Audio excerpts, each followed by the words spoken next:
Selamat malam para pendengar Prestasi FM dimanapun berada. Malam hari ini acara Winner Professional and Art Community. Winner Professional and Art Community. Komunitasnya para usahawan dari seniman dari berbagai profesi. Malam hari ini kita akan sharing firman Tuhan dengan tema Never Give Up. Jangan menyerah. Penderitaan bukan akhir dari segalanya. Jangan menyerah, penderitaan bukan akhir dari segalanya. Oleh kemurahan Tuhan, beberapa narasumber sudah hadir di studio. Kita akan segera memulainya. Sebelumnya kita akan naikkan satu pujian Masuk Ruang Maha Kudus.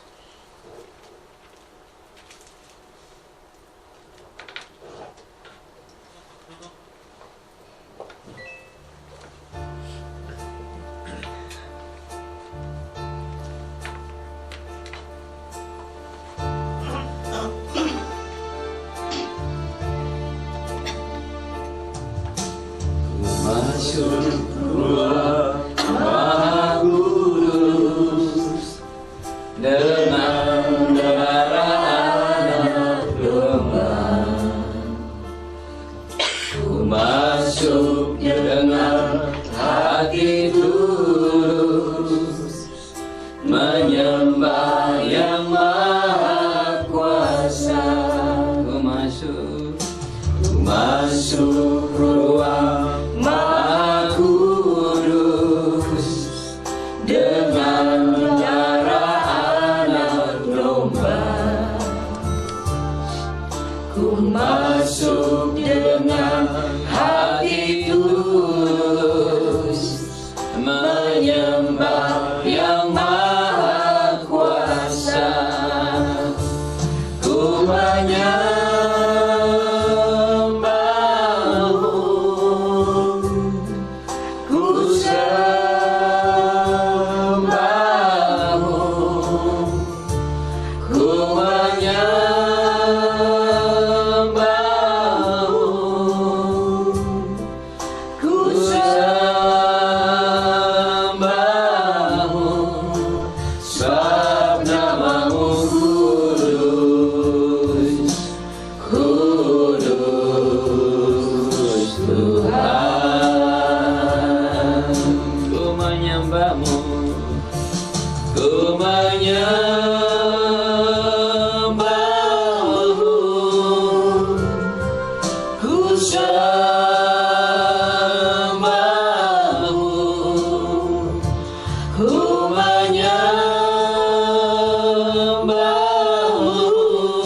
masuk ruang Maha Kudus dengan darah anak domba.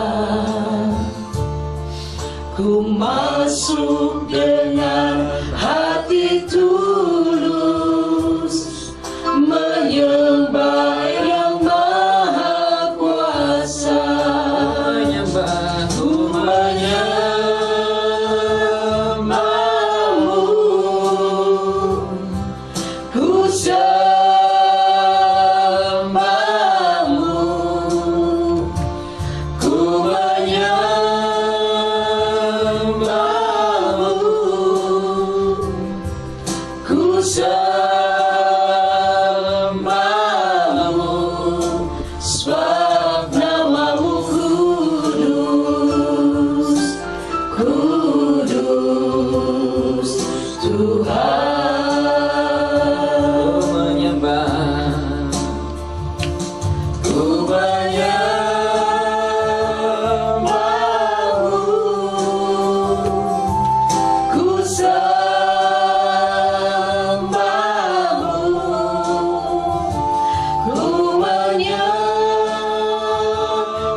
sebab namamu kudus, kudus Tuhan. Sebab namamu kudus, kudus Tuhan. Sebab namamu kudus, kudus Tuhan.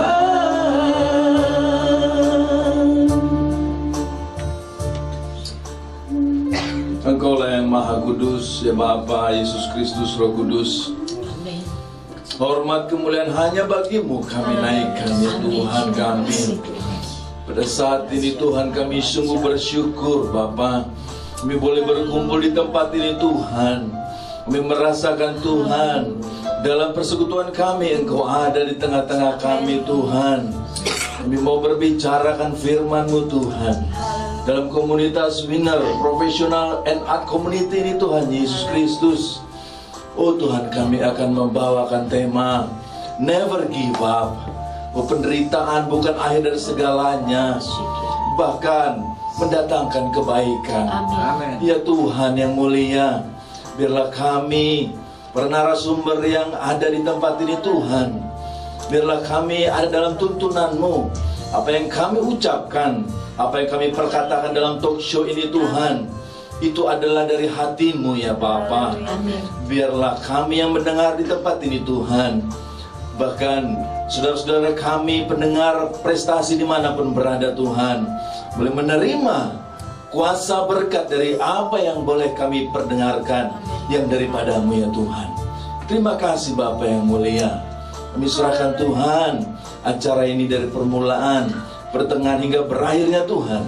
Kami amat percaya ada kuasa-Mu Tuhan, ada kemuliaan-Mu Tuhan yang Engkau curahkan bagi kami. Terima kasih Bapa. Di dalam nama Tuhan Yesus Kristus yang mulia kami berdoa. Amin. Ya, terima kasih Pak Ferdi. Kita perkenalkan satu persatu ya. Saya Lestiono dari GPI. Saya Meli dari GPI. Saya Sabita. Saya Pendeta Benjamin Kutlif. Saya Ferdi Sulaiman dari Jemaat Kristen Indonesia. Saya Pendeta Joni Mamentu. Saya dengan Ian Setiawan dari Grace Evangelism Community. Saya Lasmono dari Abalok Ministry. Saya Suyan dari Abalat Ministry. Saya Tata dari GBI Praise Revival Jesus. Oke, thank you semuanya sudah hadir, siap menyampaikan firman Tuhan, sharing firman Tuhan. Acara ini acara talk show firman Tuhan, bukan debat. Acara talk show firman Tuhan, bukan debat. Jadi di sini tidak punya tujuan untuk menghakimi orang dan tidak merasa lebih hebat dari yang lainnya. Kita mau saling bertumbuh, sama-sama saling melengkapi. Yang pastinya harus back to Bible ya. Malam hari ini kan sharing firman Tuhan dengan tema Never Give Up. Jangan menyerah. Jangan menyerah. Penderitaan bukan akhir segala-galanya. Memang ngomongnya sih gampang ya. Jangan menyerah, jangan menyerah. Tapi pada saat kita ngalamin seringkali kita jadi jadi khawatir, mungkin bisa kecewa, yang paling parah sampai meninggalkan Tuhan. Nah, itu jadi setiap orang pasti pernah mengalami masalah ini. Sebetulnya kalau kita pikir-pikir ya, begitu masalah itu udah lewat, rasanya ya cuman gitu doang ya. Bener gak? Iya. Kita udah ketakutan, padahal di firman udah dikatakan apa yang kamu khawatirkan itu yang akan menimpa, yang akan terjadi. Nah jadi memang segala sesuatu ini perlu pengalaman. Dalam hal ini pengalaman dengan Tuhan. Jadi kalau seringkali orang merasa sudah kepepet. Tapi pertanyaannya apakah benar-benar kondisinya kepepet? Misalnya orang yang punya uang 10 M ya kan, tinggal 7 M dia udah merasa waduh mati deh gua, udah gini. Nah bagaimana dengan orang yang memang benar-benar pas-pasan, hari lepas hari, hidupnya dalam kondisi istilah saya pelepasan, jadi dilepaskan oleh Tuhan ya. Nah saya terus terang udah ngalamin hidupnya pas-pasan. Jadi ya udahlah kita jalanin aja. Gitu. Tapi selalu puji Tuhan aja. Pas kepepet pas ada. Ya. Pas perlu ini ada aja lah gitu. Nah itu sebetulnya kalau orang udah mengalami berkali-kali, bukan berkali-kali ya, saya kira ribuan kali. Ternyata dibuat bisa, diloloskan, dibebaskan, ditopang, ditolong, disembuhkan. Apalagi deh istilahnya, dimampukan. Coba apalagi deh yang kira-kira dikuatkan ya. Tapi kenapa ya seringkali hati kita ciut ya? Kalau menurut kesimpulan saya gini, itu membuktikan bahwa hubungan kita jauh dari Tuhan, sehingga tidak ada penghiburan Roh Kudus. Terus mau berjalan menurut keinginan sendiri, kehendak sendiri. Bisa juga orang merasa kepepet itu karena keinginan kita nggak tercapai. Padahal sebetulnya kita masih ada stok, ya, masih ada kemampuan, masih ada kesempatan. Tapi karena dia pengen sesuatu, terus gak berhasil, terus kecewa, terus mengalami kerugian. Nah itu kalau nggak dekat-dekat sama Tuhan ya pasti nggak ada penghiburan, nggak ada kekuatan, dan terlebih lagi nggak ada hikmat. Jadi kita udah banyak lihat orang boleh pintar Pak, bisa pintar, tetapi karena kepintarannya dia mencapai sesuatu yang tidak tercapai, akhirnya dia merasa kepepet, tidak berhasil. Nah di sini ada beberapa narasumber, kita akan saling melengkapi, semuanya harus back to Bible. Saya tekankan lagi bahwa malam hari ini talk show firman Tuhan, bukan debat.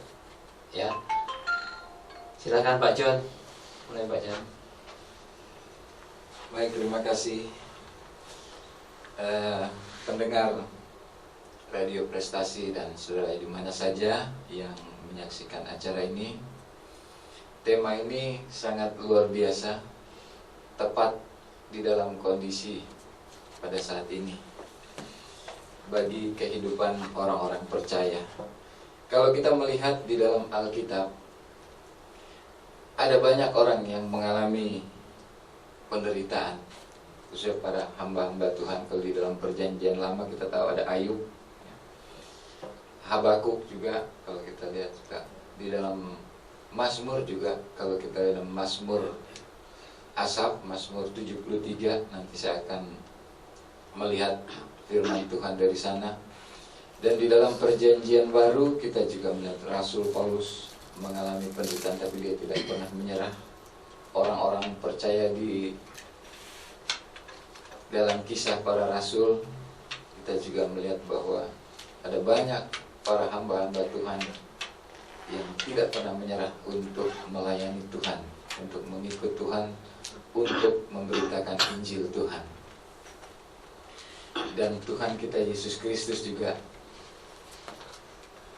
tidak pernah menyerah di dalam berbagai macam penderitaan yang dia alami. Dia juga tidak pernah menyerah sampai dia mendapatkan kemenangannya di atas kayu salib. Dan kita melihat bahwa setiap orang yang mengalami penderitaan, mereka bergumul bersama-sama dengan Tuhan. Dan ini rahasianya. Di dalam Mazmur 73, Mazmur Asaf, saya akan membacakan beberapa ayat yang akan menuntun. Ayat 1 dikatakan Mazmur Asaf, sesungguhnya Allah itu baik bagi mereka yang tulus hatinya, bagi mereka yang bersih hatinya. Di ayat yang kedua, tetapi aku sedikit lagi, maka kakiku terpeleset, nyaris aku tergelincir, sebab aku cemburu kepada pembual-pembual, kalau aku melihat kemujuran orang-orang fasik. Pemazmur adalah orang yang sangat jujur. Ayat pertama merupakan kesimpulan dari seluruh bacaan itu, bahwa dia katakan bahwa sesungguhnya Allah itu baik bagi mereka yang tulus hatinya, bagi mereka yang bersih hatinya.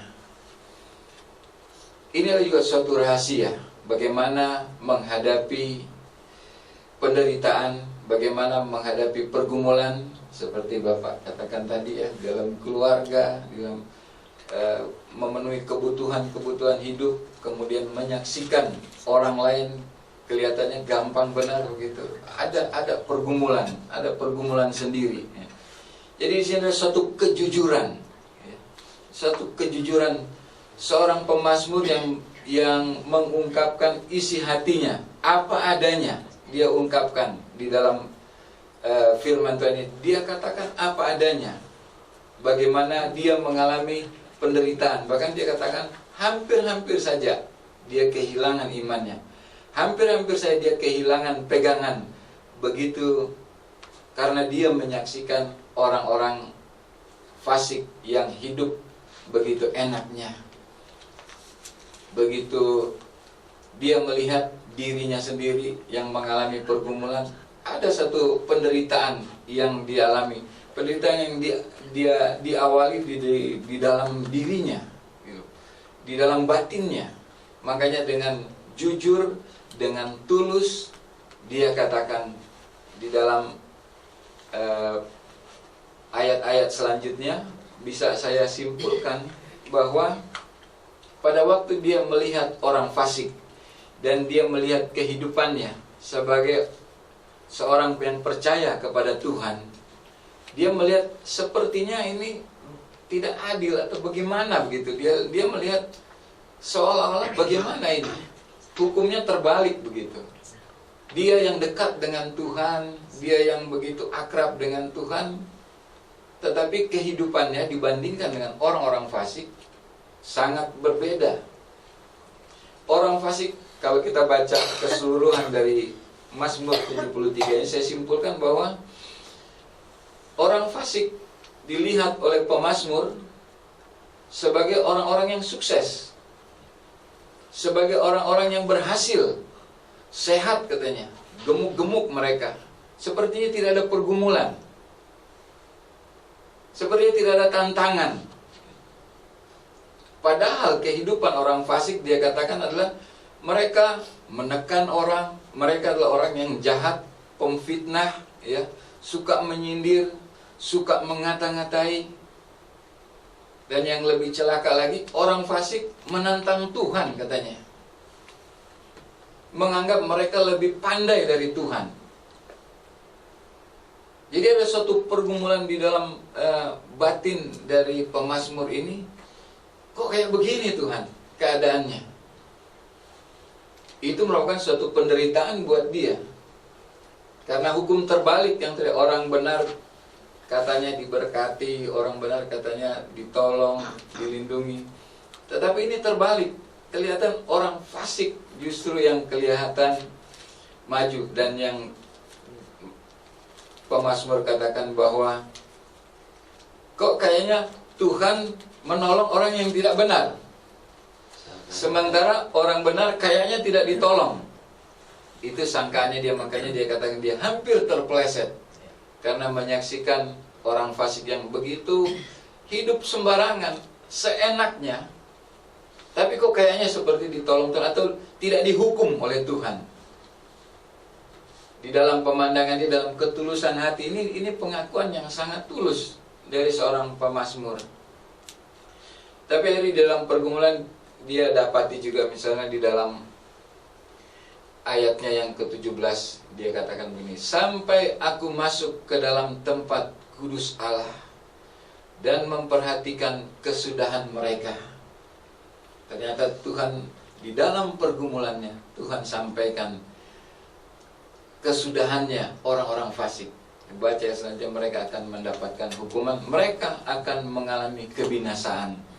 Sampai pemazmur mengatakan di dalam ayat yang merupakan komitmen dia, setelah dia mengetahui rahasia hidup di dalam Tuhan, dia mendapatkan atau dia membuat satu komitmen di dalam dirinya untuk selalu hidup dekat dengan Tuhan. Di dalam ayatnya yang ke-23 dikatakan, tetapi aku tetap di dekatmu, engkau memegang tangan kananku. Dalam Alkitab kalau dikatakan Tuhan memegang tangan kanan seseorang, itu berarti Tuhan memberikan kekuatan kepada dia.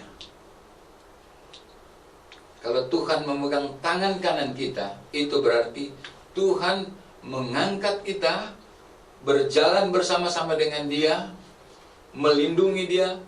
Pokoknya kita berada dalam genggamannya, berarti kekuatan Allah ada di dalam diri kita. Jadi pemazmur ini semakin kuat dia, semakin dia ada dekat dengan Tuhan, makanya dia berkomitmen, dia ingin selalu ada dekat dengan Tuhan. Ayat yang ke-24 katakan, dengan nasihatmu engkau menuntun aku, dan kemudian engkau mengangkat aku ke dalam kemuliaan. Komitmen kedua, selain dia mau Tuhan memegang tangan kanannya, dia mau taat dan setia kepada firman Tuhan. Karena dikatakan dengan nasihatmu, nasihat Tuhan itu adalah firman Tuhan. Dia mau mendapatkan kemuliaan di dalam kehidupannya melalui ketaatannya kepada firman.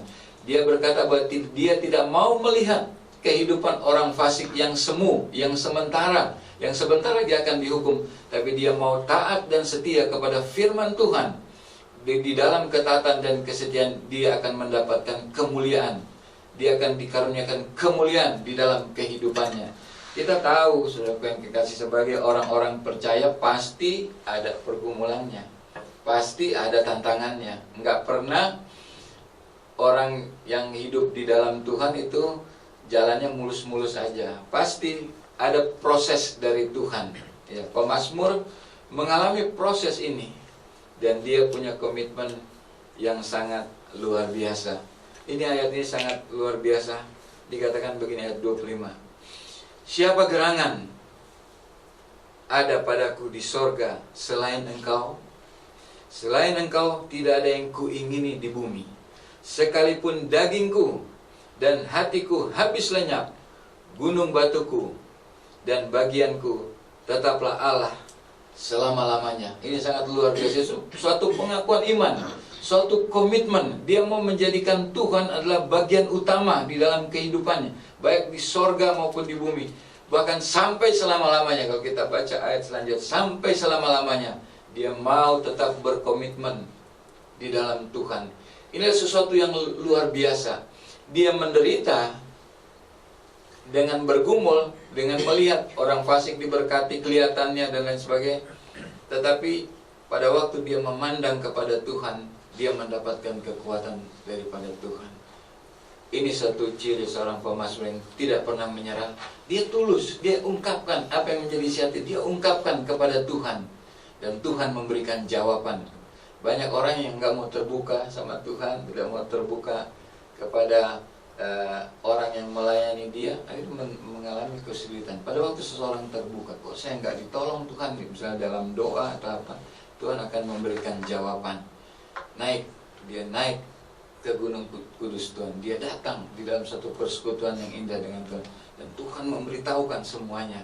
Akhirnya dia berjalan di dalam kekuatan Tuhan, baru dia berkomitmen.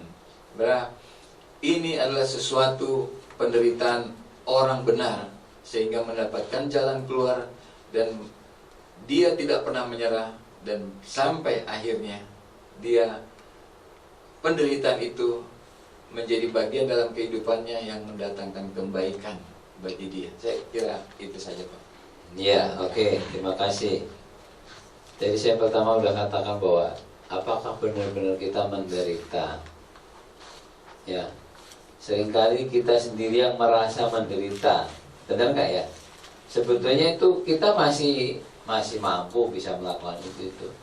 Tapi karena memang salah satu faktornya ya tadi itu faktor lihat orang lain, iri hati. Nah, sehingga kita merasa lebih menderita daripada yang lain. Itu banyakan orang kan sering merasa lebih mampu, lebih hebat dari yang lain. Tapi dalam hal ini justru sebaliknya, merasa lebih menderita, seakan-akan Tuhan nggak peduli, seakan-akan yang tadi dikatakan bahwa orang yang tidak seringkali hidupnya sembrono tapi hidupnya lebih enjoy, lebih kelihatan itu. Kalau dikatakan di ayat yang selanjutnya itu sesungguhnya di tempat-tempat licin kau taruh mereka.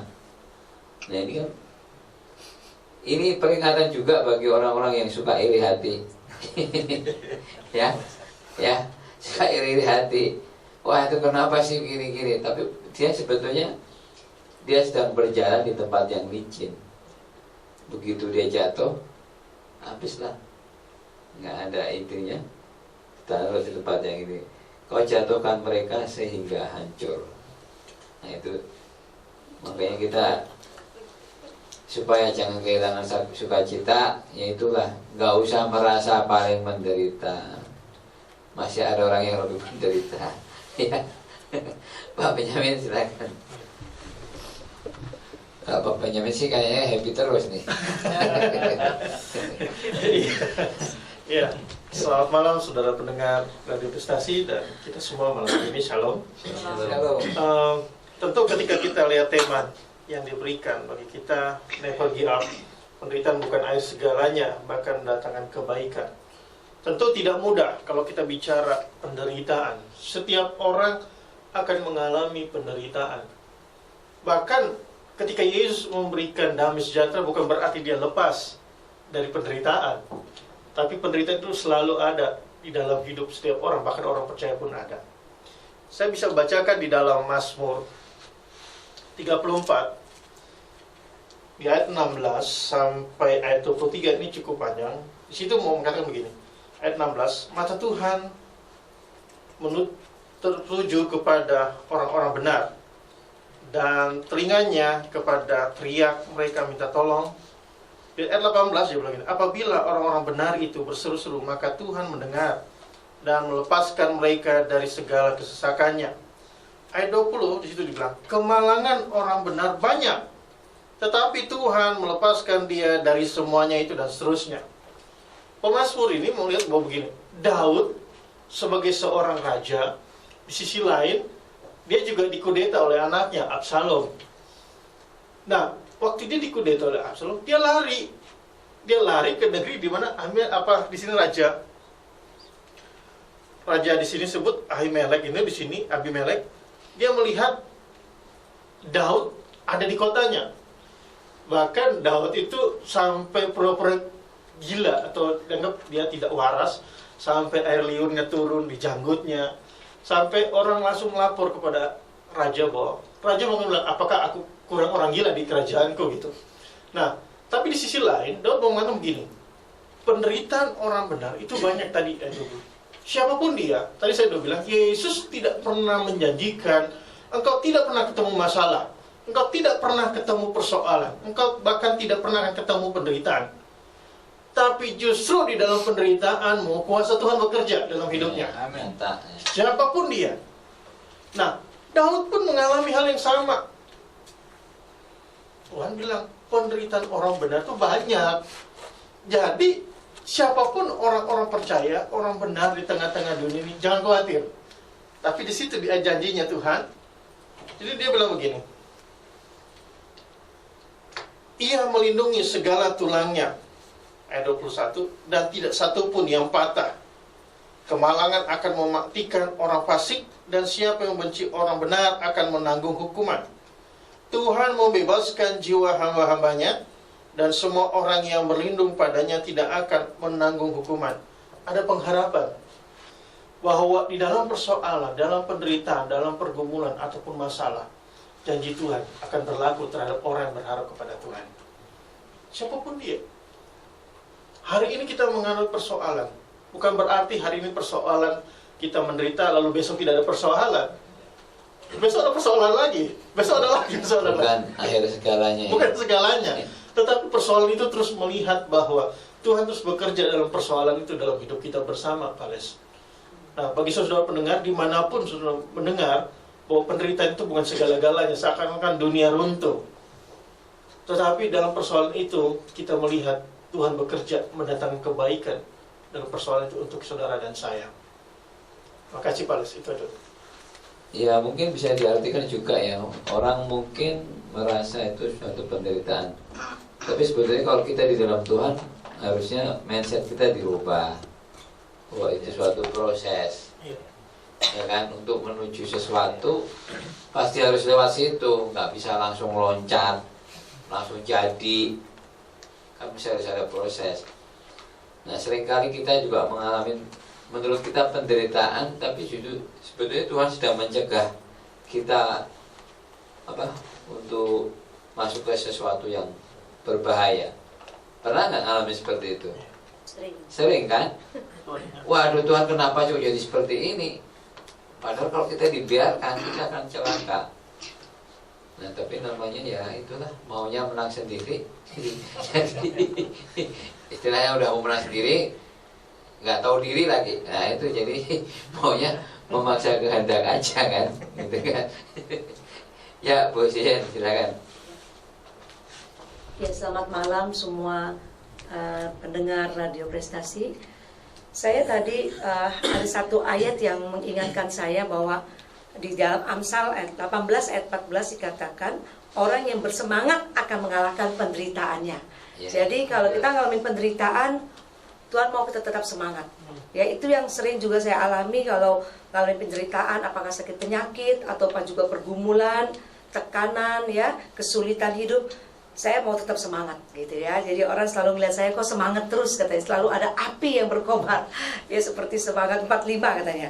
Nah, terus juga saya lihat di ayat firman Tuhan dikatakan seperti nasihat Paulus kepada Timotius di 2 Timotius 2 ayat 3 dan 4. Judulnya panggilan untuk ikut menderita. Ya, dikatakan di sini di ayat 3, ikutlah menderita sebagai seorang prajurit yang baik dari Kristus Yesus. Seorang prajurit yang sedang berjuang tidak memusingkan dirinya dengan soal-soal penghidupannya, supaya dengan demikian ia berkenan kepada komandannya.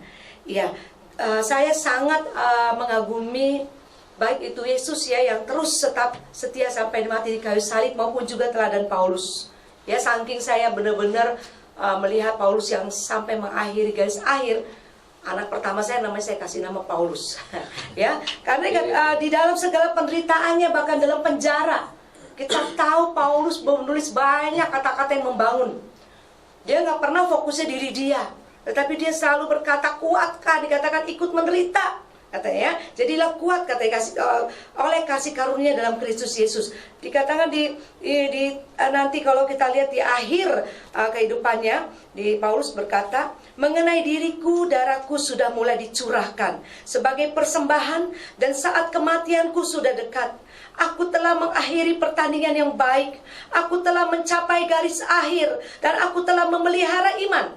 Sekarang telah tersedia bagiku mahkota kebenaran yang akan dikaruniakan kepadaku oleh Tuhan, Hakim yang adil pada harinya, tetapi bukan hanya kepadaku, melainkan juga kepada semua orang yang merindukan kedatangannya. Amin. Biar setiap kita, supaya waktu Tuhan panggil kita pulang, kita adalah pemenang-pemenang kehidupan. Sekalipun banyak penderitaan, kita tetap semangat. Haleluya. Ya, pokoknya jangan loyo ya. Iya. Supaya nggak loyo, supaya nggak lobet, mesti harus dicas. Iya. Kita kalau kita pegang handphone aja selalu ingat ngecas ya. Tapi sedangkan kita seringkali nggak dicas gitu. Kalau saya cara ngecas saya ini apa? Saya pribadi ya saya tidak memaksa orang lain. Saya pribadi supaya bisa ngecas sama Tuhan, saya selalu mengingat kebaikan Tuhan, ya karya-karya Tuhan di dalam hidup kita, pertolongan Tuhan. Jadi itu supaya kita tetap lebih intim lah. Gitu. Pak Ferdi, silakan. Ya, terima kasih Pak Les. Shalom untuk kita semua dan selamat malam para pendengar Radio Prestasi yang dikenal Tuhan. Tema kita never give up. Nah, ini tidak pernah menyerah. Jangan pernah menyerah. Ya, never, tidak pernah ya. Iya, penderitaan bukanlah akhir dari segalanya. Bahkan mendatangkan kebaikan. Iya. Tentu kalau bagi orang percaya, ya, tentu never give up. Tidak ada istilah menyerah bagi orang percaya. Ya, kenapa demikian? Sebab orang percaya kepada Tuhan tentu percaya kepada firman Tuhan. Nah, di dalam firman Tuhan ini, di sini ada semua jawabannya. Gitu ya. Tadi kita dapat berkat dari Bapak Pendeta Joni berkata bahwa ada dua cara ya untuk dapat menang dalam tema ini. Yang kedua saya ingat tadi adalah taat dan setia pada firman Tuhan, gitu ya Pak. Iya, dengan taat dan setia akan firman Tuhan, maka keinginan untuk menyerah itu tidak ada. Saya kutip satu ayat firman Tuhan dari 1 Korintus 10 ayat yang ke-13. 1 Korintus 10 ayat yang ke-13. Saya bacakan untuk kita. Pencobaan-pencobaan yang kamu alami ialah pencobaan-pencobaan yang biasa, yang tidak melebihi kekuatan manusia. Sebab Allah setia, dan karena itu Ia tidak akan membiarkan kamu dicobai melampaui kekuatanmu. Pada waktu kamu dicobai, Ia akan memberikan kepadamu jalan keluar, sehingga kamu dapat menanggungnya. Nah, kalau memang kita merasa bahwa ya penderitaan yang terjadi dalam diri kita, yang ya seringkali itu adalah sebuah pencobaan dari iblis seperti apa yang dirasakan oleh Ayub, ya. Penderitaan ini penderitaan yang paling berat lah. Diri saya, yang lain mah enggak gitu ya. Iya, saya yang paling menderita di dunia ini. Seakan-akan paling hebat ya Pak. Gitu ya Pak. Ya, lagu-lagu kan juga gitu Pak. Ya, paling miskin di dunia gitu kan ya. Jadi termiskin di dunia gitu. Jadi banyak hal-hal yang kita dengar itu membawa kepada hal yang ini ya Pak, kelemahan gitu. Nah, padahal Tuhan bilang bahwa penderitaan itu benar biasa saja. Biasa aja kali. Biasa aja. Saya jadi ingat begini Pak Les. Iya, pada saat saya belajar sepeda, tentu saya jatuh bangun. Nah, akan beda kalau saya nggak naik sepeda tapi langsung naik sepeda motor. Ya, jatuhnya pasti berbeda, penderitaan pasti berbeda, sakitnya pasti beda. Hasilnya berbeda. Hasilnya berbeda. Nah, ya artinya di sana kita mendapat sesuatu bahwa ya itu membuat kita menjadi siap untuk level yang berikutnya. Penderitaan yang diberikan kepada kita. Jadi penderitaan itu memberkati sesungguhnya. Memberkati kita. Jadi tidak ada sebenarnya rasa kita tidak senang dengan pemberitaan, apalagi menyerah. Karena itu biasa, dan Tuhan katakan tadi dalam firman-Nya bahwa Ia tidak melebihi kekuatan manusia. Sebab Allah setia, dan karena itu Ia tidak akan membiarkan kamu dicobai melampaui kekuatanmu. Pada waktu kamu dicobai, Ia akan memberikan kepadamu jalan keluar. Nah, ini berkatnya, sehingga kamu dapat menanggungnya. Ya, jadi memang bukan akhir dari segalanya. Kalau di negara-negara lain, beberapa negara saya dengar kalau udah nggak ada jalan, pergi ke jembatan gitu. Cari untuk lompat untuk bunuh diri ya. Jalan keluar. Give up. Pak. Iya. Nah, beberapa waktu belakangan, ya belum lama, saya juga ada pelayanan misi di satu daerah di Cianjur. Ya, mungkin saya nggak usah sebut di sini. Nanti ingin tahu bisa langsung ke saya. Di sana juga banyak ratusan orang yang murtad karena perut, karena ekonomi. Iya, karena ekonomi pindah, tidak percaya kepada Tuhan. Nah itu. Jadi ngaku percaya berarti sebelumnya gitu ya. Nah, nanti kalau percaya tentu percaya Tuhan dan percaya firman-Nya, gitu Pak. Nah, dan akan mendatangkan kebaikan. Satu hal yang saya ingat dalam diri saya, sedikit saja kesaksian. Beberapa tahun yang lalu, saya sakit pencernaan. Saya doa, mau sembuh-sembuh. Nah, sampai doa saya begini sama Tuhan. Tuhan, sebelumnya kalau saya sakit, saya doa sendiri, saya sembuh. Kok ini gak sembuh-sembuh gitu. Ya, sampai ada doa seperti itu. Lalu akhirnya ke rumah sakit, dan dokter bilang harus operasi. Lalu saya kasih tahu mama saya di kampung. Mama saya bilang, gak usah dioperasi. Ya, mama saya memang paham dengan pengobatan tradisional gitu. Udah bawa kampung aja gitu. Nah, pada saat itu saya tergerak untuk baca Alkitab. Saya baca, saya cari jawaban. Saya temukan ayat, kesusahan sehari cukup untuk sehari. Nah, saya mendapat jawaban di situ bahwa ini nggak akan lama. Berarti lanjut terus. Selangkah lagi Pak. Iya Pak. Cuma selangkah lagi. Cuma selangkah lagi. Hanya sehari. Tinggal Jadi, selangkah. ya akhirnya saya lanjut, saya operasi. Kemudian satu hal yang saya dapatkan berkat dari Tuhan, yaitu pada saat operasi ada 2 dokter. Itu pada saat itu adalah Paskah, hari Paskah. Nah, dokter yang satu menanyakan ke dokter yang satunya, Pak, nggak ke gereja Pak? Ini kan hari Paskah. Ya. Oh iya, ya ini ada pekerjaan gitu ya. Oh, iya. Saya masih dengar sambil saya dibius gitu. Lama-lama saya udah nggak terasa lagi. Nah, lalu setelah selesai operasi saya mulai masa pemulihan, bius sudah mulai berkurang. Nah, di situ saya merasakan bahwa ada dorongan dalam diri saya, dalam mulut saya untuk mengucapkan haleluya, haleluya, haleluya. Terus sangat-sangat kuat. Sehingga datang perawatnya. Kenapa Pak? Kenapa Pak? Saya diem. Udah Pak ya, tidur ya, pergi lagi. Terus keluar lagi omongan itu. Nah, haleluya, haleluya. Nah, akhirnya perawat ini memanggil dokter yang Kristiani tadi, yang tidak ke gereja Paskah itu, untuk datang ke ruangan tempat saya itu. Lalu dia tanya sama saya, kenapa Pak? Lalu begitu ada dokter itu, satu dorongan yang keluar dari mulut saya kepada dia itu adalah, Tuhan menunggu Bapak di gereja. Itu yang keluar ya. Ini hal bicara supernatural ya. Ya. Tapi biarlah ini menjadi berkat.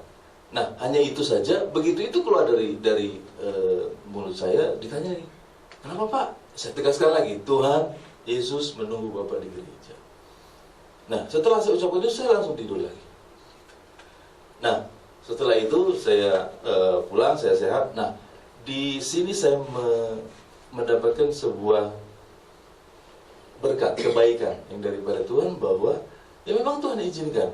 Saya doa nggak sembuh. Ya, ada juga orang yang doakan saya juga nggak sembuh, dan Tuhan izinkan itu untuk saya menjadi saluran berkat Tuhan untuk seseorang yang menerima firman Tuhan. Itu dari saya.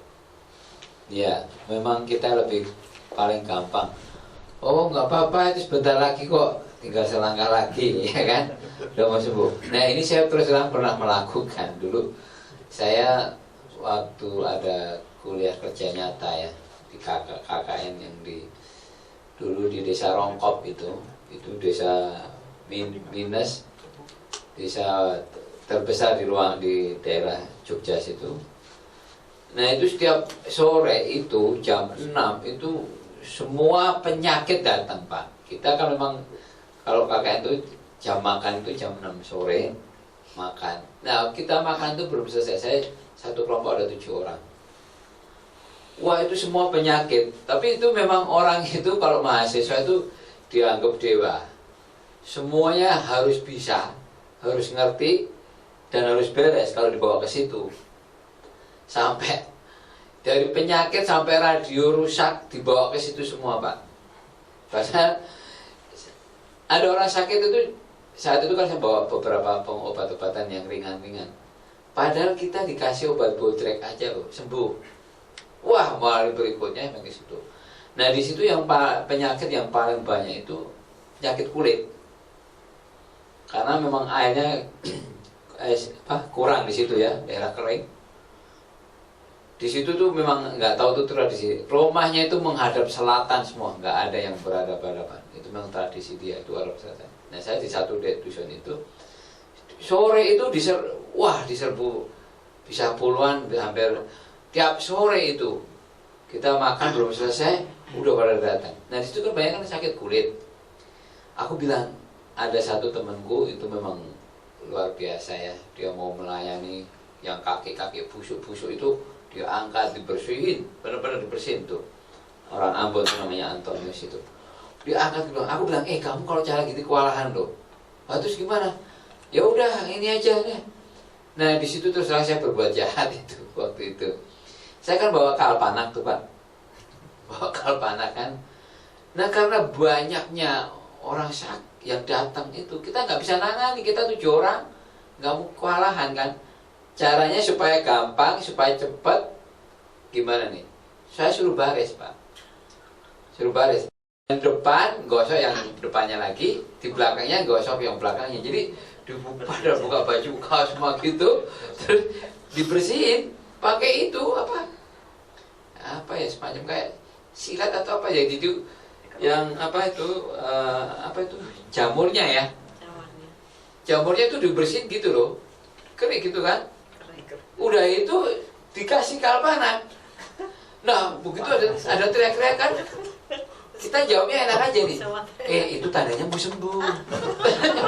Kalau enggak kita kewalahan loh. Tiap hari itu puluhan orang loh datang loh. Jadi, nah ini tadi sering kali kita bilang kalau orang menderita udah tahan sebentar, ini enggak lama ada berkat yang akan datang. Ya.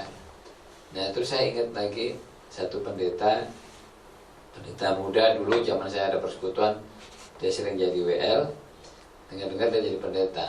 Nah begitu cewek ini pendeta itu teriak-teriak sama ibunya, aduh mah aku nggak kuat jadi pendeta seperti ini.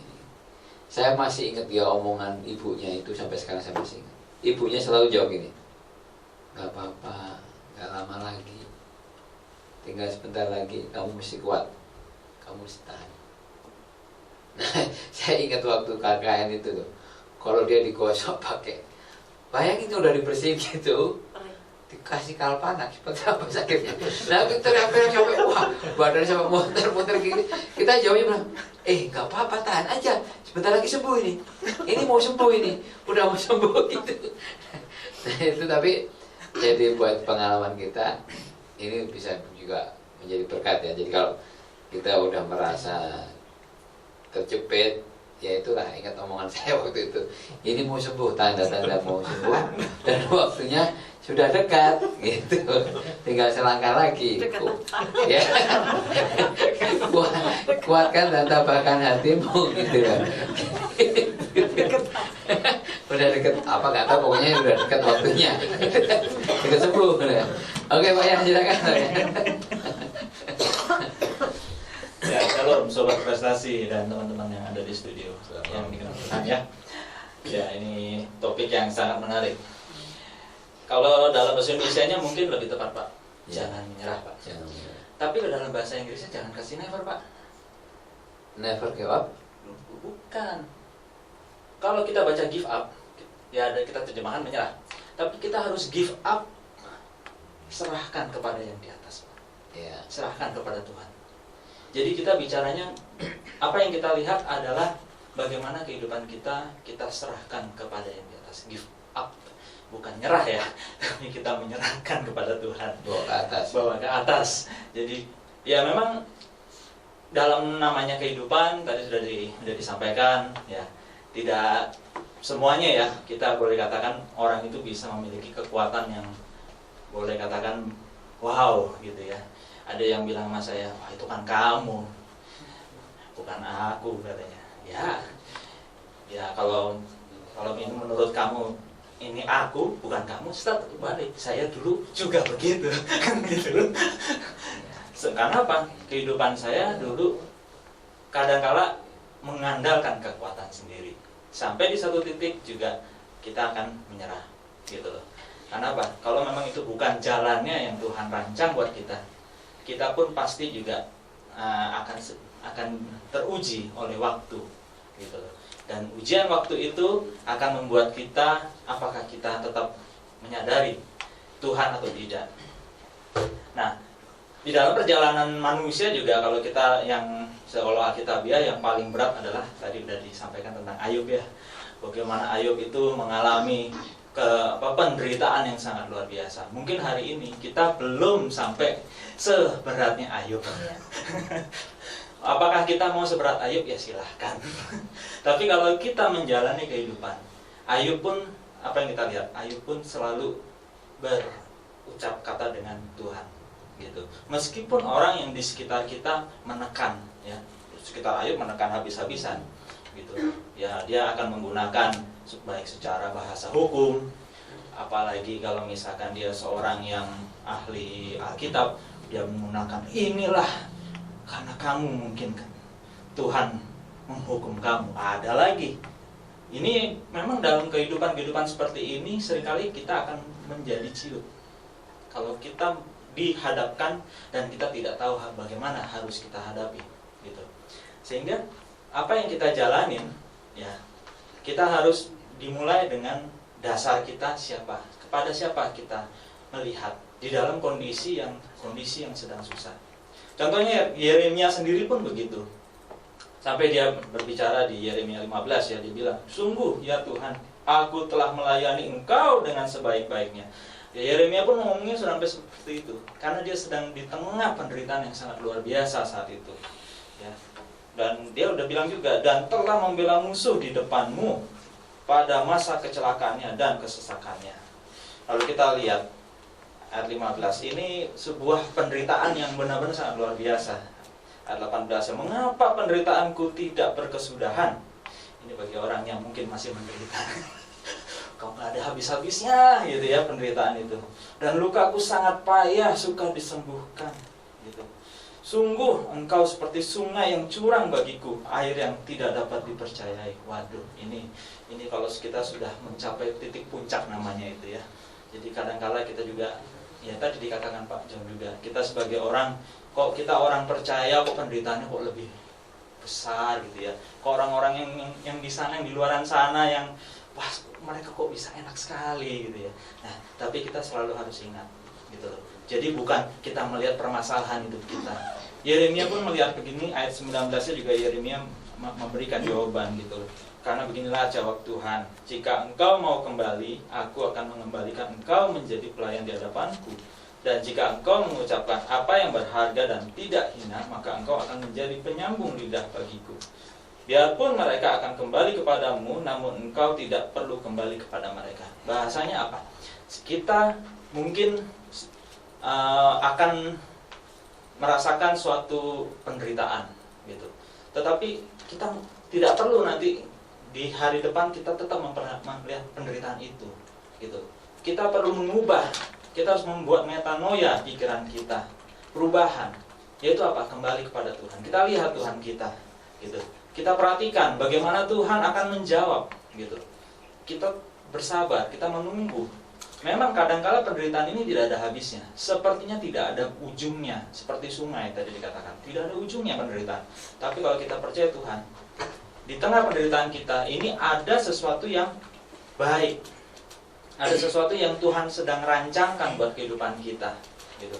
Sehingga pada saat rancangan itu Tuhan nyatakan, pastilah kita akan terpana ya, gitu. Kita akan sadar gitu, kan seperti Petrus pada saat dia menyadari penderitaan waktu yang dialami perjalanan di akhir bersama Yesus sebelum Yesus disalibkan, itu kan sebuah penderitaan bagi dia. Waduh, saya salah gitu kan, dia menyadari kesalahan dia, itu sebuah penderitaan gitu. Tapi akhirnya dia menyadari gitu loh, dengan sadar. Penderitaan itu akhirnya dia katakan di 1 Petrus 2:19. Ini semua adalah kasih karunia ya. Ini sebab adalah kasih karunia. Jika seorang karena sadar akan kehendak Allah, jika seorang karena sadar akan kehendak Allah menanggung penderitaan yang tidak harus ia tanggung. Jadi penderitaan ini sebenarnya sudah ditanggung oleh Tuhan sendiri, gitu, bagi kita. Jadi bagaimana kita menyadari bahwa beban-beban itu tidak ada pada kita sebenarnya, beban itu sudah ada pada Tuhan sendiri. Sehingga bagaimana kita sekarang melihat Tuhan, selalu memandang Tuhan dalam kehidupan ini, gitu. Supaya apa? Ya, kita tidak merasakan penderitaan atau beban hidup kita. Itu aja Pak Alex. Ya, oke. Pertama tadi aku udah bilang bahwa seringkali kita merasa yang paling menderita ya. Padahal yang sebetulnya yang membuat penderitaan kan sebetulnya diri kita sendiri. Ya kan? Sebetulnya kan kita belum menderita apa yang benar-benar terjadi, tapi karena itu dari mindset kita, dari pikiran kita sendiri, sehingga merasa itu ada kayak lagunya, aku termiskin di dunia. Benar nggak termiskin? Katanya termiskin di dunia. Orang termiskin di dunia, gitu kan. Jadi ya tadi itu istilahnya dibuat-buat lah, gitu. Jadi, itu pikiran lu sendiri kali ya, bukan hasil survei Pak. Bukan hasil survei, jadi merasa ya itu tadi itu salah satu faktornya. Bisa juga karena dari faktor iri hati ya, sehingga kita merasa paling menderita, padahal karena pikiran kita sendiri belum tentu kita benar-benar menderita itu. Jadi ya itu apa? Kalau menurut saya salah satunya orang merasa menderita itu karena iri hati. Bisa juga kan dari iri hati. Jadi mungkin nanti dari orang lain juga bisa menambahkan faktor-faktor yang lain lagi. Bu Sabeta,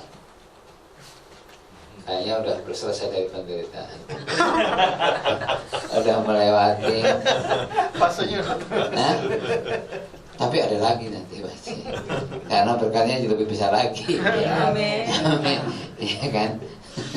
Ya, shalom. Shalom. Para pendengar Radio Prestasi, juga kita semua yang ada di studio. Mungkin tema ini memang cocok. luar biasa. Cocok apa? Cocok. Cucu. Ya, tema ini saya pikir bukan kebetulan atau Pak Les mungkin mengada-ngada atau bagaimana. Tapi benar-benar ini apa ya? Pas. Pas mantap ya. Pas gitu ya. Pas mantap. Seperti apa yang kita alami.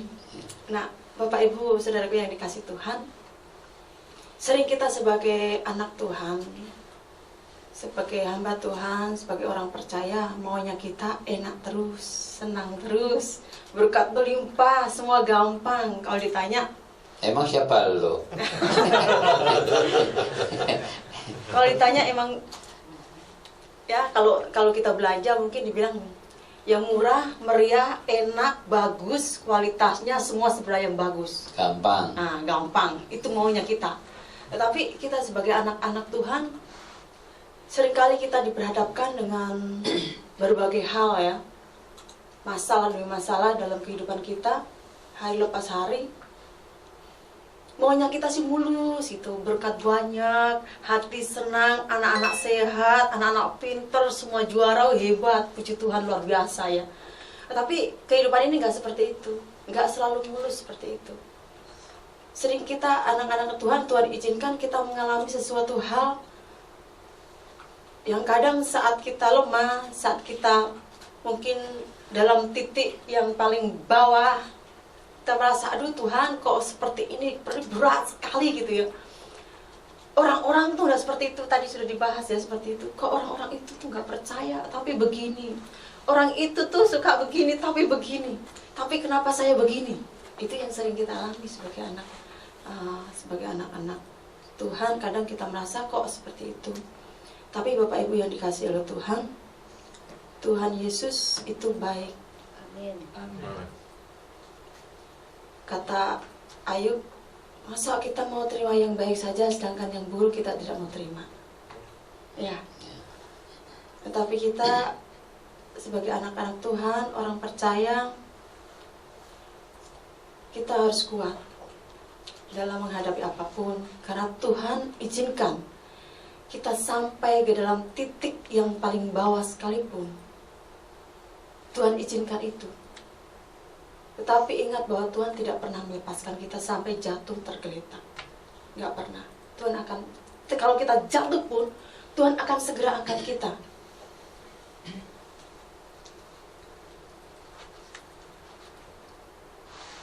Pencobaan apa yang kamu alami tidak akan pernah melebihi kekuatan kita. Saya ingat selalu dengan lagu pujian yang selalu mengatakan, apa yang kau alami kini, itu Tuhan tidak pernah, mungkin kita alami itu, tapi Tuhan izinkan, tetapi kita tidak pernah dibiarkan oleh Tuhan. Merendah ya. Tuhan sedang merencanakan sesuatu masa depan yang penuh harapan. Saya suka ayat firman Tuhan yang mengatakan bahwa Tuhan tidak pernah merancangkan kecelakaan bagi kita, tetapi Dia merencanakan masa depan yang penuh harapan, masa depan yang indah. Nah, seperti ini, seperti sekarang mungkin kita mengalami hal-hal yang buruk. Tuhan katanya merencanakan sesuatu yang indah, masa depan penuh harapan, tetapi kenapa saya mengalami seperti ini? Mungkin kadang kita merasakan seperti itu. Tapi Bapak Ibu yang dikasihi oleh Tuhan, saya dapat ayat firman Tuhan.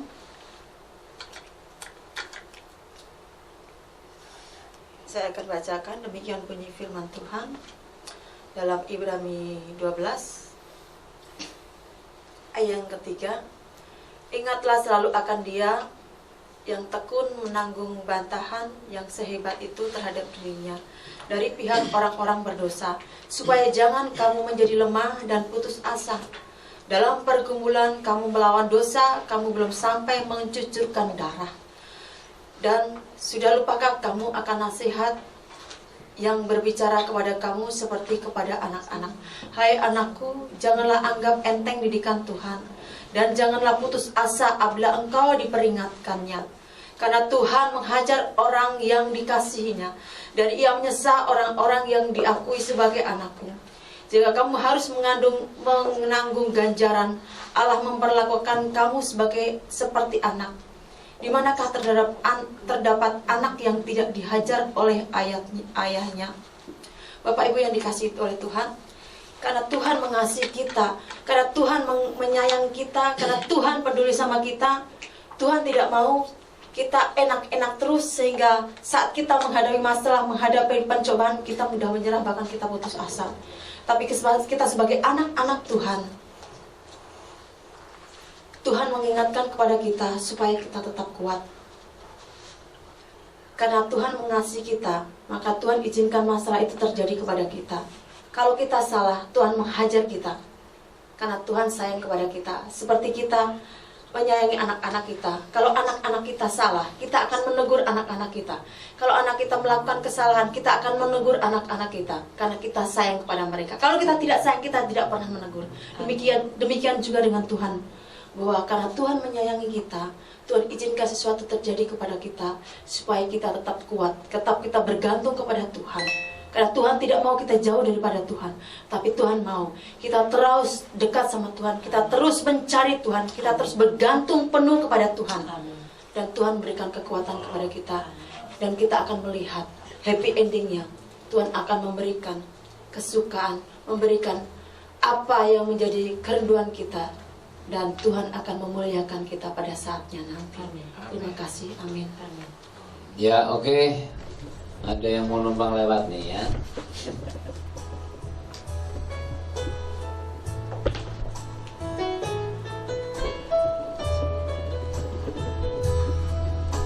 Saat ku tak melihat jalanmu, saat ku tak mengerti rencanamu, namun tetap ku pegang janjimu.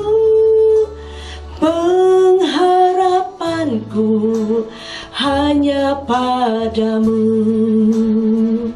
Hatiku percaya, hatiku percaya, hatiku percaya, selalu ku percaya.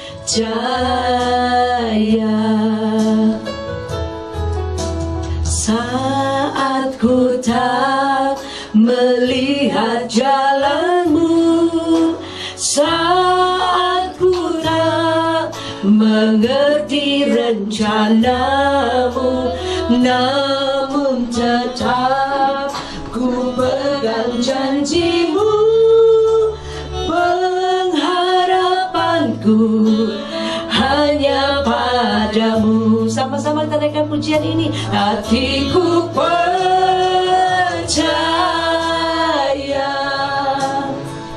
hatiku percaya, hatiku percaya, selalu ku percaya. Lord, I will trust in you. Lord, I will trust in you. Lord, I will trust in you. Lord, I will trust in you. My heart will trust in you. Hatiku percaya,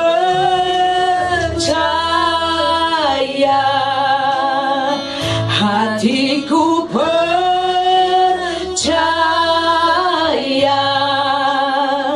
hatiku percaya, selalu ku percaya, selalu ku percaya, selalu ku percaya.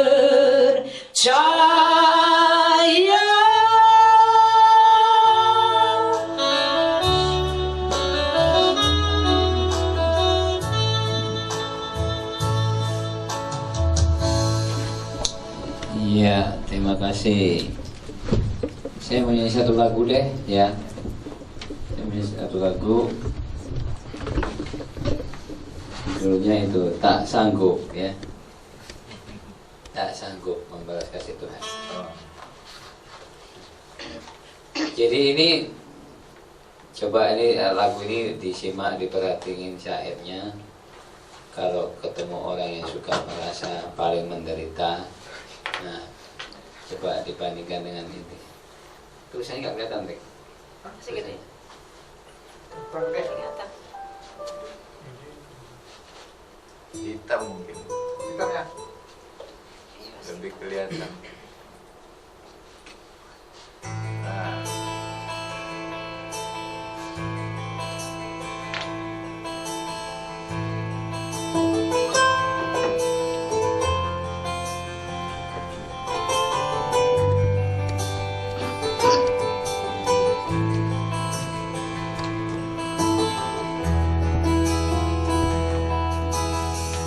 Betapa menderita dan beratnya salibmu, betapa besar kasihmu menebus dosaku. Betapa pengorbananmu tak terhitung bagiku, betapa muliamu, ku harus menyembahmu.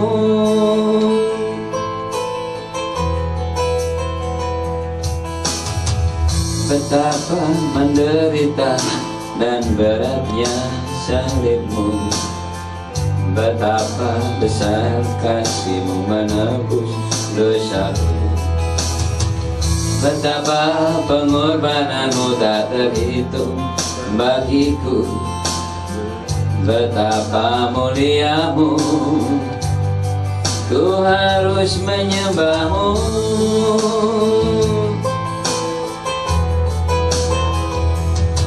Tak sanggup ku membalas besar kasih anugerah-Mu, tak pernah sedetik pun Kau tinggalkan hidupku, tak terselami kebangkitan-Mu selamatkan diriku. Tak ada yang melebihi kasih setia-Mu.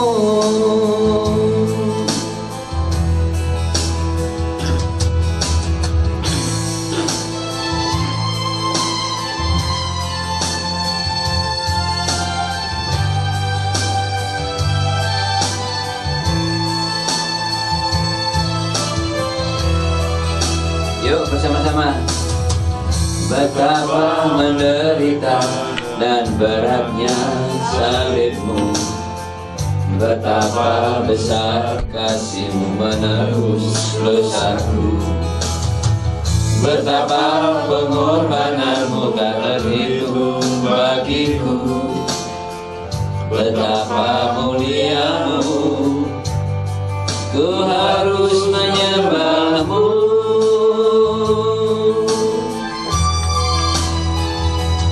Tak sanggup ku membalas besar kasih anugerah-Mu, tak pernah sedetik pun Kau tinggalkan hidupku, tak terselami kebangkitan-Mu selamatkan diriku.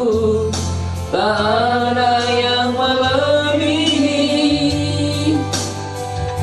kasih setia-Mu.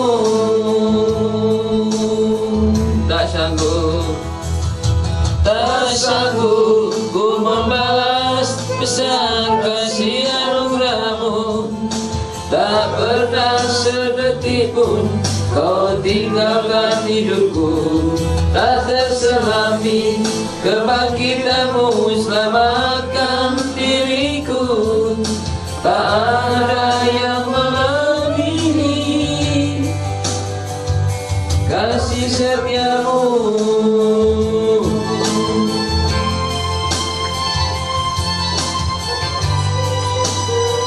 Kasih setia-Mu.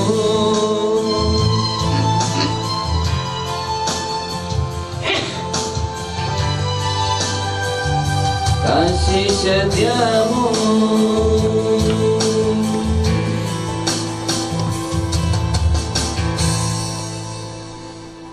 Ya, terima kasih.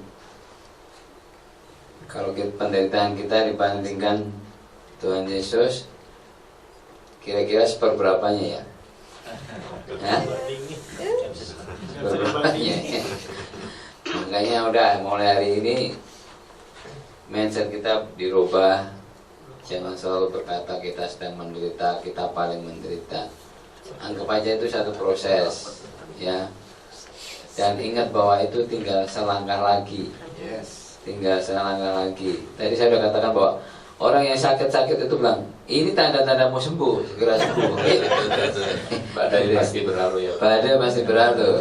Oke Pak, silakan Pak. Ya, selamat malam para pendengar Radio Prestasi. Malam. Saya menarik melihat judul ya. Kenapa sih ada never give up? Kalau saya begini, ada statement ini artinya banyak yang give up. Yes. Ya, kayak tadi kita nih berapa persennya dari penderitaan Yesus. Jadi sekuku hitamnya apa? Sekuku. Ya, jadi kalau kita lihat, walaupun kita sudah percaya nanti pada akhirnya dari pengangkatan itu baru kelihatan cuma berapa persen, mungkin kecil ya. Ya, padahal kita setiap hari ini mungkin sudah mendengar firman Tuhan, baca ya, tokoh-tokoh betul ya, seperti tokoh-tokoh waktu zaman Kaleb, Yosua ya, terus Daniel, Sadrak, Mesak, Abednego di perapian ya, sampai dia katakan kalau Tuhan tidak tolong saya pun tidak akan menyembah patung ya. Itu yang dikatakan seperti itu. Nah, di sini nih kita melihat, kalau saya melihat seseorang tuh akan bertobat kalau dia ngalami. Tapi sebelum bertobat, biasanya tuh kalau mengalami jalan buntu, dia masih cari excuse dulu. Ya, wah saya ini jalan buntu, kata ada Tuhan. Kita tanya, Tuhan, kalau hari ini saya tidak Engkau tolong, aku akan tidak mau beribadah. Ngancem ya, ngancem. Makanya kan seringkali orang Kristen ini berdoanya tuh memaksakan kehendakku yang jadi supaya Tuhan genapi. Nah, yang jadi Tuhan itu siapa gitu ya, tahu diri lah. Kan kadang-kadang ada joke nih, Tuhan kalau Engkau nggak mampu turunlah, aku yang jadi Tuhan lah, gitu ya. Kadang-kadang seperti itu. Nah, ini yang kenyataan yang saya lihat, kita berdoanya seperti itu sehingga salah ya. Kayak orang fasik melakukan seperti itu. Jadi kalau dia sudah mengalami kebentur, dia mengalami sendiri di jamaah Tuhan, dia baru bertobat, akhirnya sampai istilah kata jadi radikal sekali, seperti Saulus, Tuhan ubahkan jadi Paulus. Nah, ini yang terjadi ya. Tapi biasanya kalau orang sudah terjadi itu udah terlambat ya, udah terlambat karena akibatnya fatal. Seperti si orang kaya sama Lazarus, pada saat meninggal dia baru melihat, wah ternyata apa yang dia lakukan selama ini salah gitu. Nah, sekarang bagaimana nih kita bisa mengalami yang sebenarnya? Itu tadi yang seperti Pak Les katakan, dia harus ngalamin. Firman Tuhan katakan, nih kita sudah mendengar kesaksian, masih belum percaya. Melihat, nggak percaya seperti Thomas ya. Terus kita juga pertama mendengar, kedua melihat, ketiga udah mengalami, masih nggak percaya. Tuhan bilang, ya udah terserah engkau lah mau jadi apa gitu ya. Jadi Tuhan mau nih kita ngalamin sendiri. Jadi pertobatannya jadi yang radikal seperti itu ya. Saya ada ambil ada dua ayat, 1 Petrus 3 ayat 14 katakan, tapi sekalipun kamu harus menderita juga karena kebenaran, kamu akan berbahagia. Sebab itu janganlah kamu takuti apa yang mereka takuti, dan janganlah gentar. Kemudian 1 Petrus 3 ayat 17 katakan, sebab lebih baik menderita karena berbuat baik, jika hal itu dikehendaki Allah, daripada menderita karena berbuat jahat. Ya, jadi intinya kita nih kadang-kadang takut karena suara orang banyak ya. Seperti Pilatus, akhirnya dicuci tangan, dia diserahkan namanya, tapi nggak berani melakukannya ya. Yesus pun juga sama, seperti itu dia alamin, ya udah silahkan aja, engkau mau hakim apa, pokoknya aku tetap taat sama Bapak yang mengutus aku harus genapi ya, kalaupun harus mati aku udah tahu gitu. Ya seperti ini, lebih baik menderita karena berbuat baik daripada menderita berbuat jahat ya. Tuhan mau mengajar setiap kita nih, apa yang kita imani dalam Yesus Kristus adalah iman yang benar-benar membawa dampak dan menyelamatkan kita. Amin. Amin. Ya, terima kasih. Waktunya sudah tidak bisa berpanjang lagi. Mungkin dari pendengar prestasi dimanapun juga mungkin bisa ngomong, enak aja ngomong, coba lu ngalamin. Ya kan, kita bukan merasa lebih kuat dari yang lain, tapi kita sama-sama. Dan bagi saya gini, kalau orang selalu berpikirnya lu nggak ngalamin sih, ya udah, itu artinya pemikiran itu terbelenggu. Kalau tadi siapa Bu Syen ngomong supaya tetap semangat ya. Iya. Kalau saya punya istilah gini, saya seringkali kalau pas ada problem terus sama istri atau bareng anak itu, saya seringkali bilang, jangan mau dibodohin iblis. Saya selalu katakan gitu. Jadi kalau kita akhirnya ditunggangin iblis, ya didekte gitu, kamu gini aja, kamu gini aja. Jadi itu apa? Kita jadi terdoktrin. Nah, jadi kalau istilah lainnya tetap semangat, ya kan? Jangan menyerah, tetap semangat. Memang nggak mudah, tapi kalau nggak mau semangat ya semakin terpuruk. dijamin pasti semakin terpuruk. Dijamin itu pasti terpuruk. Oke Pak, silakan Pak, jangan nambahin lagi, waktunya tinggal beberapa. Terima kasih. Saya akan tambahkan sedikit dari 2 Korintus pasalnya yang keempat, ayat 16, 17, 18. Paulus berkata, sebab itu kami tidak tawar hati, tetapi meskipun manusia lahiriah kami semakin merosot, namun manusia batiniah kami dibaharui dari sehari ke sehari. Sebab penderitaan ringan yang sekarang ini mengerjakan bagi kami kemuliaan kekal yang melebihi segala-galanya, jauh lebih besar daripada penderitaan kami.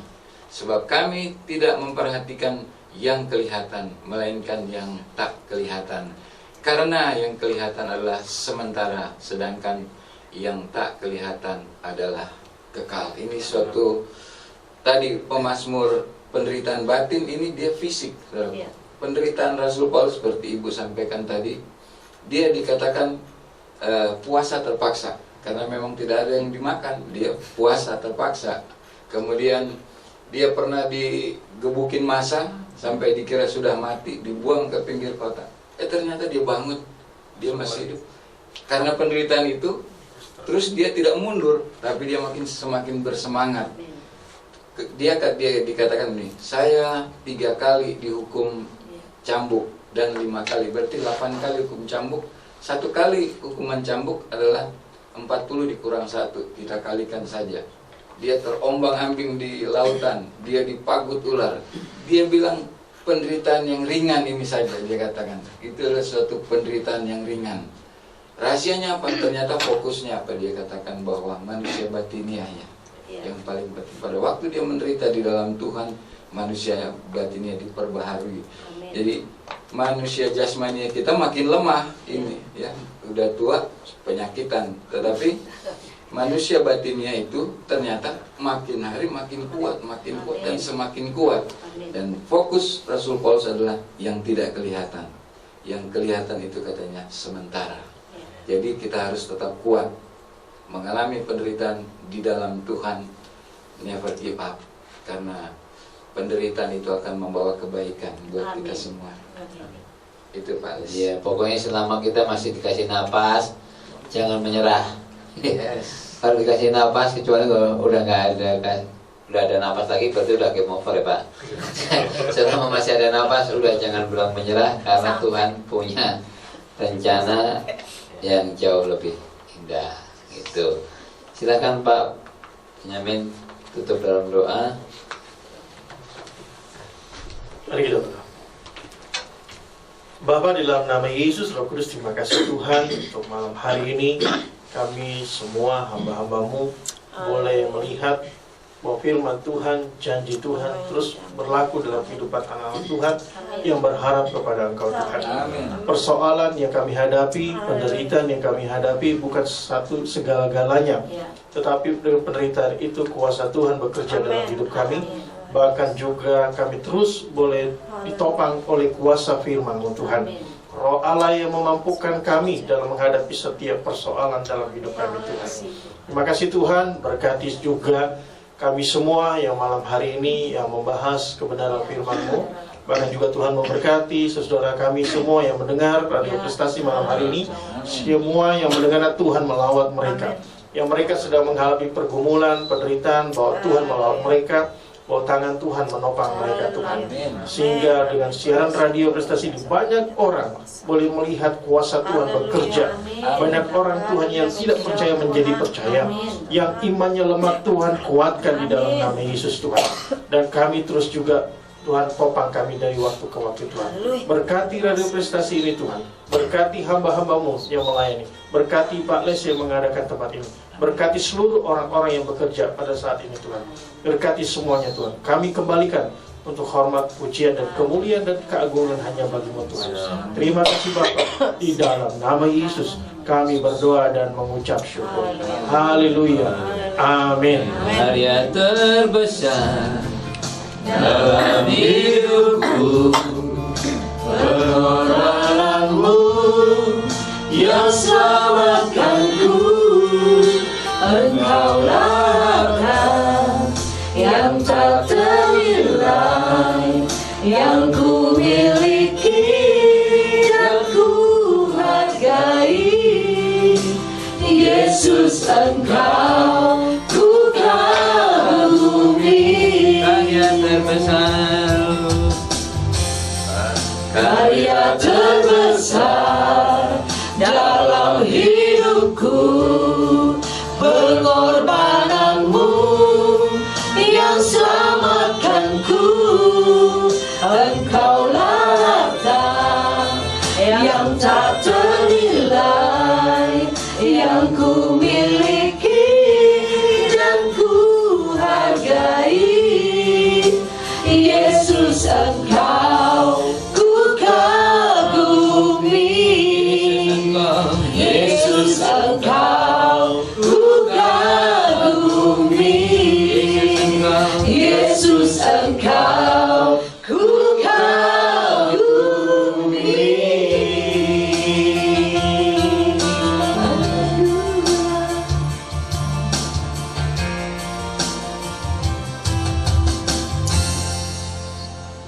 Ya, oke, terima kasih. Tuhan memberkati. Sampai berjumpa acara mendatang.